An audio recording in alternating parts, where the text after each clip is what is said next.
Hello and welcome. Recently I was inspired by my old Mary-Kate and Ashley book that I found. And that's something interesting to talk about on its own in a future topic, because there were so many sitcoms that were through ABC, of course, because ABC was bought out by Disney, and you needed that synergy. I was inspired to do it myself. I'm not sure if anyone has done a video about it yet. I haven't come upon it, but the internet is a huge place, so it could have happened. Whether or not they did or not, I decided to throw my knowledge into the ring in a way and talk about it. Throughout the 90s, Disney was fully within its Renaissance era and rapidly expanding the parks with the help of Michael Eisner.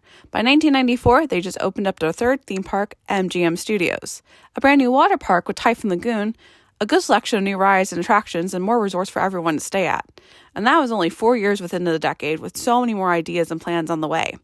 They had their parks, they had their hotels, they just needed to bring in the guests to enjoy everything. And what better way to do that but with advertising through their newly acquired ABC sitcoms. Between the 80s and 90s, family sitcoms were at its peak with huge followings.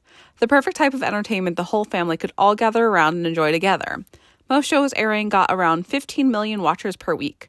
Of course, Disney saw that and knew it was a perfect way to bring synergy in between their shows and theme parks and get all those families interested in taking a vacation at the most magical place on earth. Between 1993 and most recently 2016, the most popular sitcoms on ABC all got their chance to go down to Walt Disney World or Disneyland for an episode or two.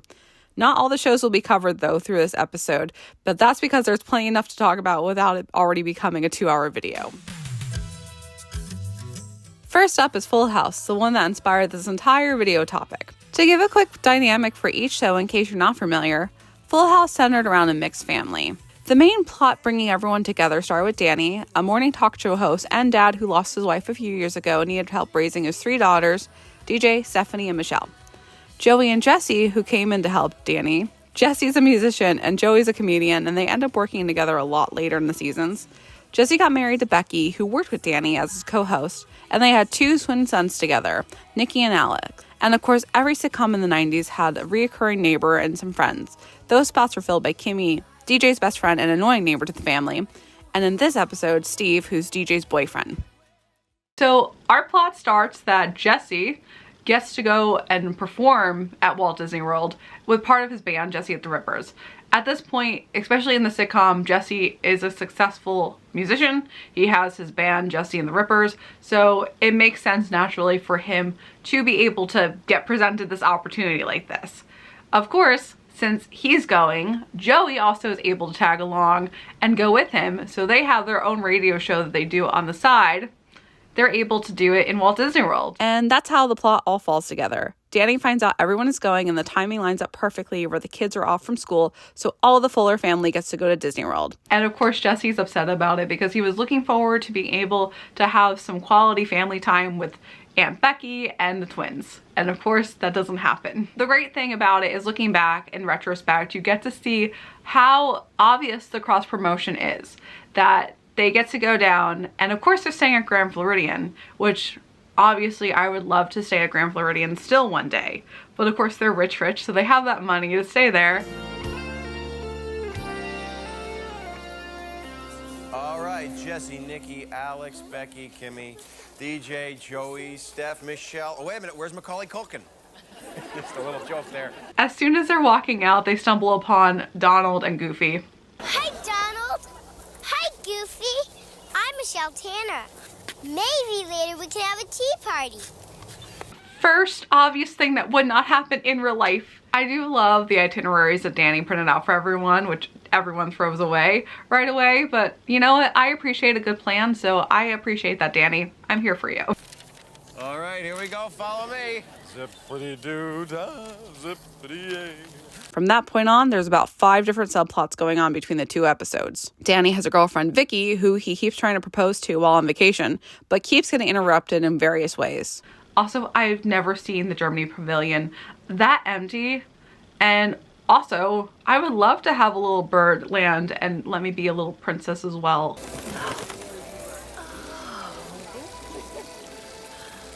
That would never ever happen in real life. There are so many things in this episode that would never ever happen in real life.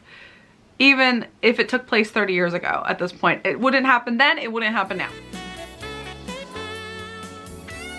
Joey goes over to MGM Studios and visits the animation studios, RIP, since that is now Star Wars Launch Bay. And he gets to draw himself as a cartoon that comes to life. Hey, not bad. Who said that? Down here, big guy. Also, Joey, why are you wearing a blazer in Florida? Everyone else is in a normal attire for hot weather season, you know, t-shirts, shorts, very minimal clothing in a way, and you have a blazer on. How? That bothered me the entire episode. Jesse and Becky keep trying to have time together for their honeymoon, but Jesse is overscheduled and keeps letting Becky down. In a heart full of love, telling you I'm so sorry. DJ misses Steve and keeps thinking that she sees him everywhere in the parks. Where?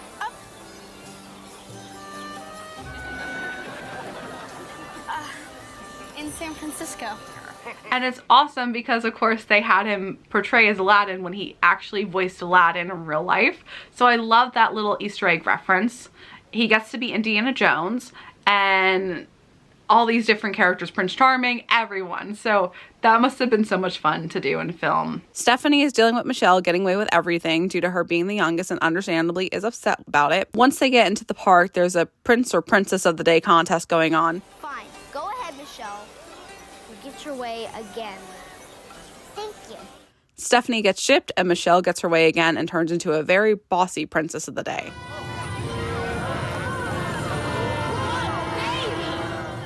Congratulations, you are princess for the day. I wish we can go on any ride and not wait in line. And that would be called Lightning Lane, Michelle. She ends up going off on her own and getting separated from her family due to them trying to call out her poor behavior.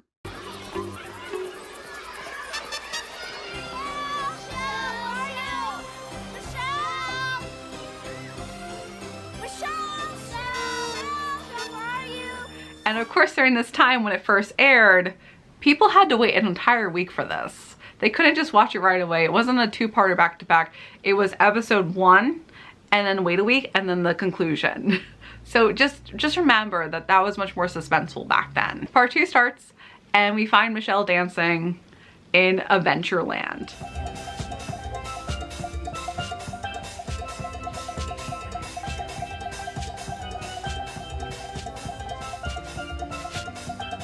I miss all the live entertainment that they had in the park. I want that back. Please, Disney, bring that back because that's something that we truly lost and it needs to get returned. Please. That's it. That's a wrap for the Rush Hour Renegades coming to you live from Epcot Center. Joey and Jesse get to do their radio show and Joey's afraid of sharks. But again, this was always a cool experience and anytime they show Epcot, I'm happy with my Epcot love.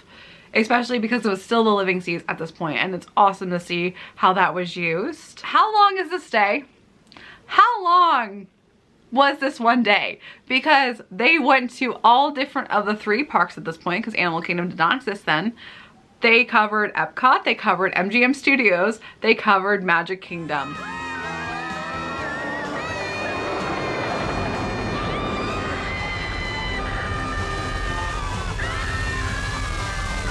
And they still had a parade when an entire day passed by.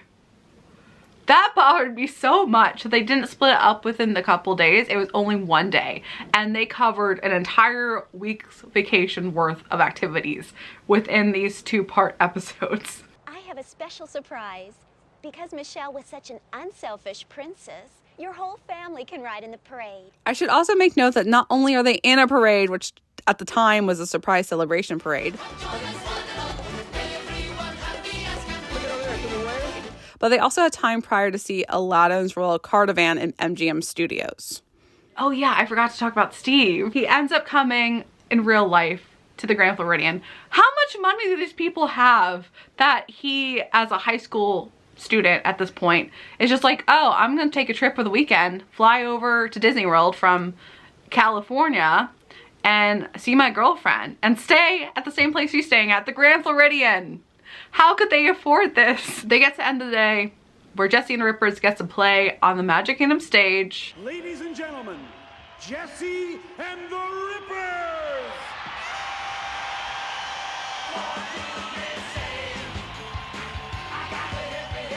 But here we have Jessie and the Rippers playing on stage. They get to sing When You Wish Upon a Star.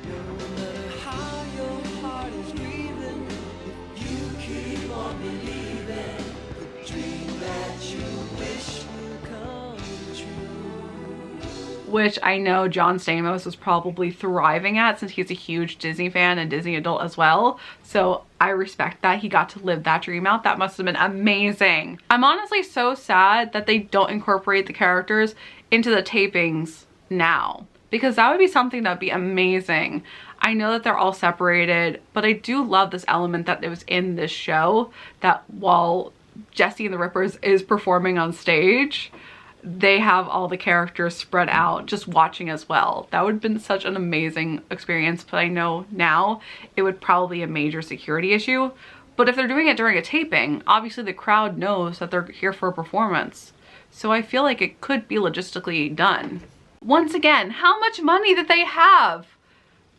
Understandably, this is for a television show, but how would this be anywhere realistic in any sense, even in the 90s, to have fireworks that say "Marry Me"?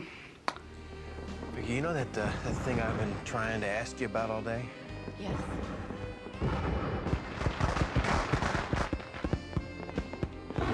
Danny, look, isn't that wonderful? Someone is trying to ask someone named Vicky. Oh my. How much money did they have? How rich were these people? Understandably, I watched Fuller House when it came out, and while I was watching Fuller House, I would constantly be cringing because now I think about this stuff, and they would put on the most extravagant parties and go overboard, and I was just like, how much money are these people making ever to do any of this stuff? So that is a common question that comes into my mind with the Full House family. Otherwise, it is a very solid episode. I loved seeing all the lands. I do appreciate that they went through all of the different lands to promote it and covered all the parks in one day, and still did a parade after like 8 bajillion things happened. Next up is Family Matters. Similar type of family structure where it's a mixed group of family members living together and their annoying neighbor who became the most popular nerd character in the 90s, Steve Urkel. He literally changed the entire structure of the show and honestly pop culture in general, but that's a whole different discussion unrelated to what the focus is on today. Urkel is able to present his invention and he invites the whole family to go along with him.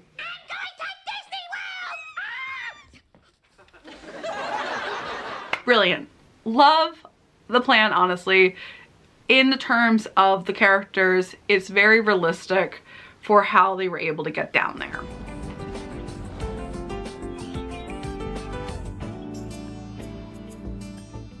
Wow, this place is the bomb. This time, the family gets to stay at the Wilderness Lodge. And again, it's the most expensive deluxe resorts. You gotta love how they were promoting it. Understandably, at this time, I know that the resorts weren't all built yet. Carl, who is a father, his main subplot is that he's going to have fun. I'm gonna have fun, Harriet. I'm gonna have fun. That's it. That's literally his subplot.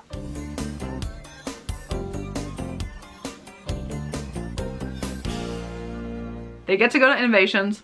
I miss Innovations so much. Hello, humans, and welcome to Epcot Sep Center. The science contest is just about to begin. Has anybody seen my date? She's a hot little blender with 10 speeds. They have this little convention competition. 3 people get to show off their inventions, including Urkel and the Smart House lady. Tired after a long day? Don't feel like cooking?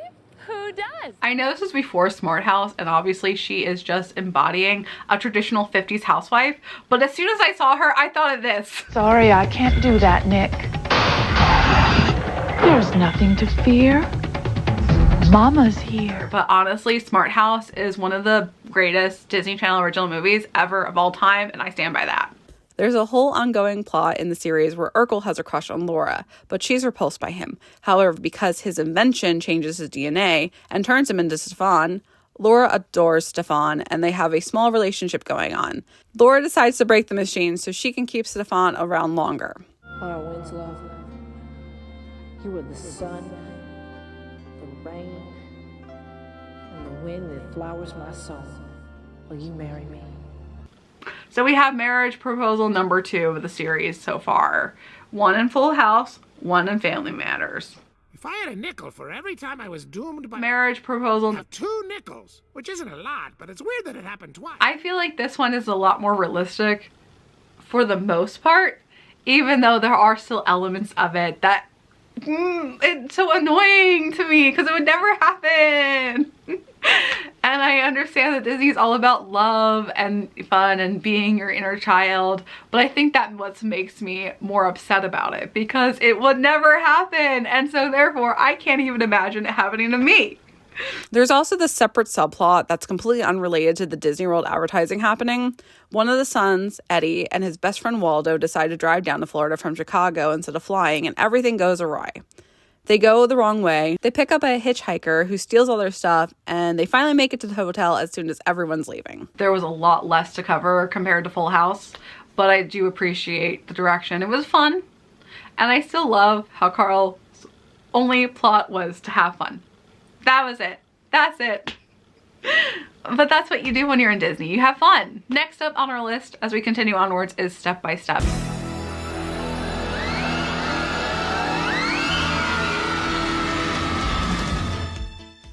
This was a sitcom that was a focus on a modern take of the Brady Bunch in a way I can see. So if you're familiar with the Brady Bunch and how there was the 2 families that got together and had to learn to live together, it's the same. It's interesting because this is more of a mature family sitcom compared to the last 2 previous covered. The kids range from ages 12 to 20, plus a brand new baby girl. And for most of the 2 episodes, there's a lot of jokes about flirting, relationships, and to be blunt, sex. Like, there's this line within the first couple of minutes. Yeah, you guys are too old to have sex anyway.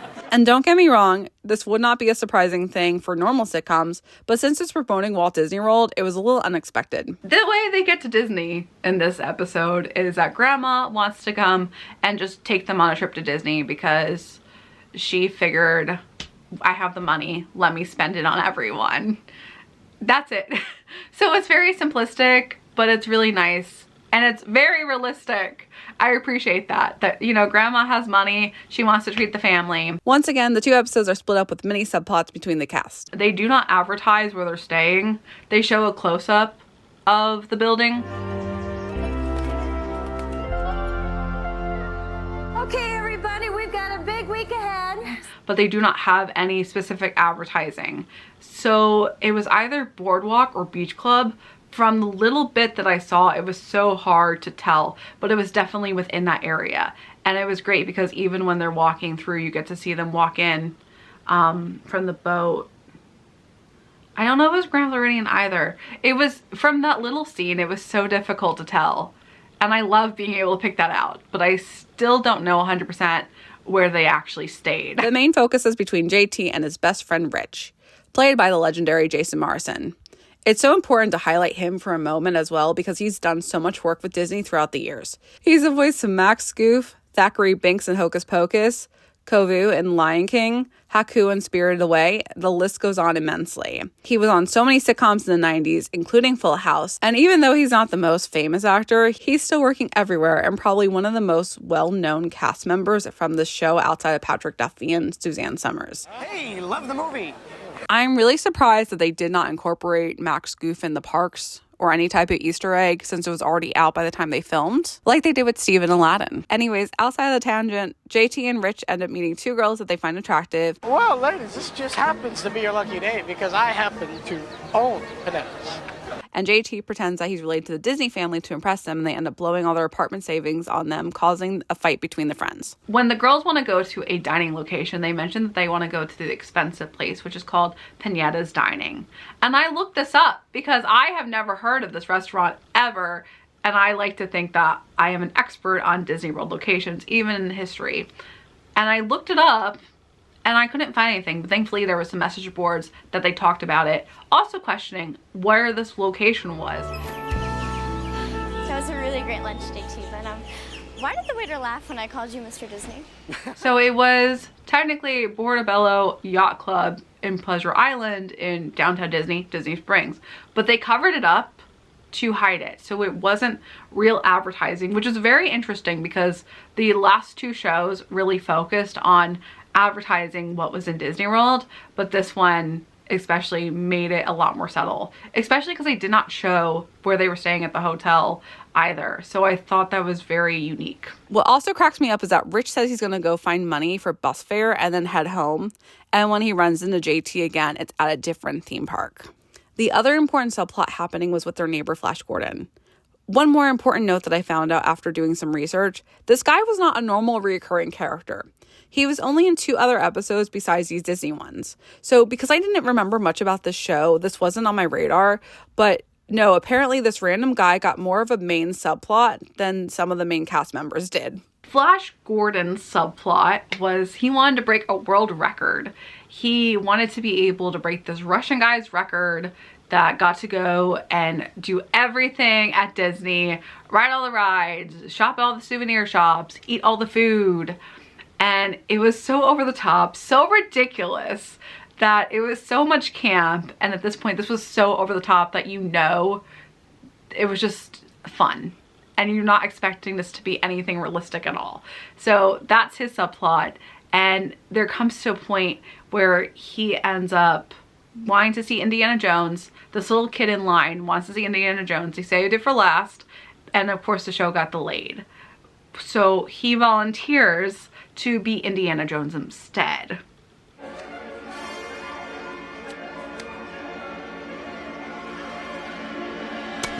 Like I said, this alone is so unrealistic that you just go with it and you just know it's for fun. But they were really pushing Indiana Jones so much during this time period because there was a focus on it with Full House. There's a focus on it with Step by Step. So it's hilarious to watch everything all together and see what were the important highlights that they were showing and what rides and what different attractions and what areas of the parks were shown in every single episode. It gets to the point, and we'll continue that as I continue with the more modern episodes, that of course Magic Kingdom is always covered. They're always walking down one specific pathway.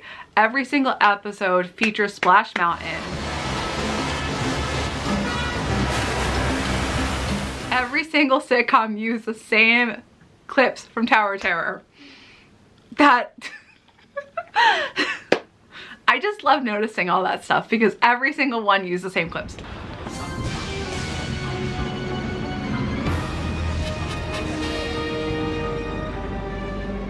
Anyway, the bottom line is Rich is being a complete jerk. Let me get this straight. You said you were JT Disney. You told Rich you were keeping track of the money and you spent all of it but 11. Is this the same bellhop actor from Family Matters? Also, why is this exactly the same scene where the actors have to stop and talk before getting onto the ride? It's my fault. You had a good apartment and I was tired of taking the bus. All right, all of it. Going up. Have a nice trip.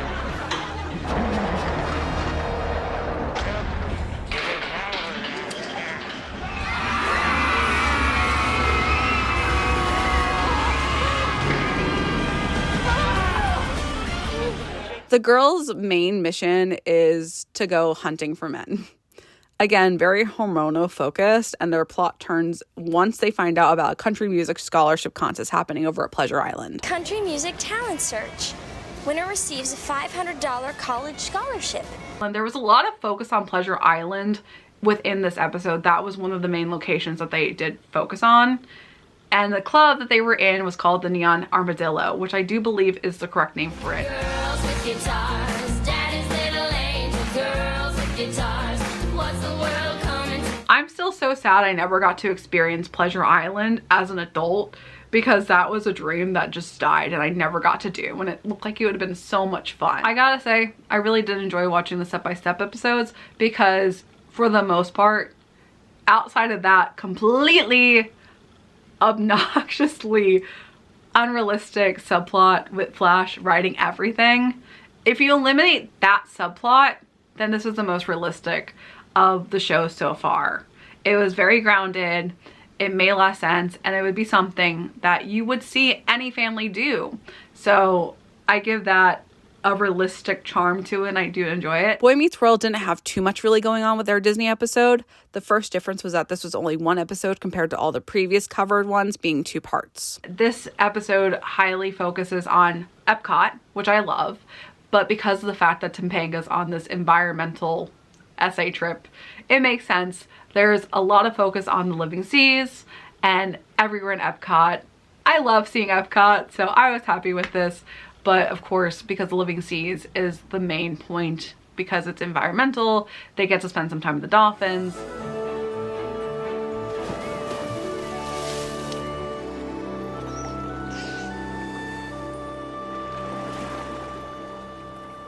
Hi, everyone. Hi, I'm Alexandra Morris. I'd like to welcome you to the Living Seas Pavilion. The one special moment they did focus on was having a crossover with Step by Step's character Dana for a couple minutes with Corey. Want to help me feed him? Yeah, sure. Understandable. Suspension of disbelief. But the security alone, that would never, ever, ever, ever happen. Ever! And I'm happy, I'm grateful I got to do a tour and I got to go and play with the dolphins. Like, it is a thing. You can do a tour. You can pay for it. It's a 3-hour tour and you get to go in and you get to play with the dolphins and get your picture with them. Otherwise, it's all supervised. There's all these people around. That would never happen. It bothers me so much. The other main plot and the reason only Topanga is down on Disney, back in Philly, Corey and Topanga broke up, and Corey keeps failing at winning her back due to him previously flirting with other girls. Shawn and Corey end up sneaking down to Florida in hopes of finding her. And yes, we have another Splash Mountain spotlight.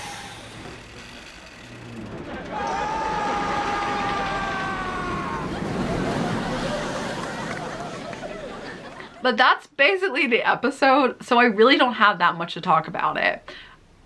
It's cute, they get back together. It's only one episode though, so there really isn't that much to cover. There's still a lot to cover in the future, so we're not done yet, but for now, that's a wrap on the first couple of Disney ABC sitcoms to talk about. I really loved the experience. It was just fun to watch. It brought me a lot of comfort, and it was a great way to see Disney in a narrative sense, in a different way, and how all these characters and worlds got to experience the parks in their little own sitcom worlds. I wish I could go back and relive 90s Disney again. That was such an amazing time of nostalgia and like lightning in a bottle that I'm so sad that it's not there anymore. While I was watching all these shows, I yearned for wanting to be there during that time. But I hope that Disney can somehow go back to that in whatever way, that they can dig themselves out of this grave that they're in currently and be able to bring back the magic that they had. Because that was the other important thing. Watching all these shows, it felt like magic again. And it felt like all the old advertisement videos and DVDs that they had that you would watch to get excited for vacation planning. It did feel the same way with watching these shows. And I really hope that they can go back to that and bring that into the future and the present and somehow make things magical again, because that's what I miss. I really do. But at least for now, I can go back and rewatch those sitcoms and get a little bit of the magic again, even if it's in the past and not the present.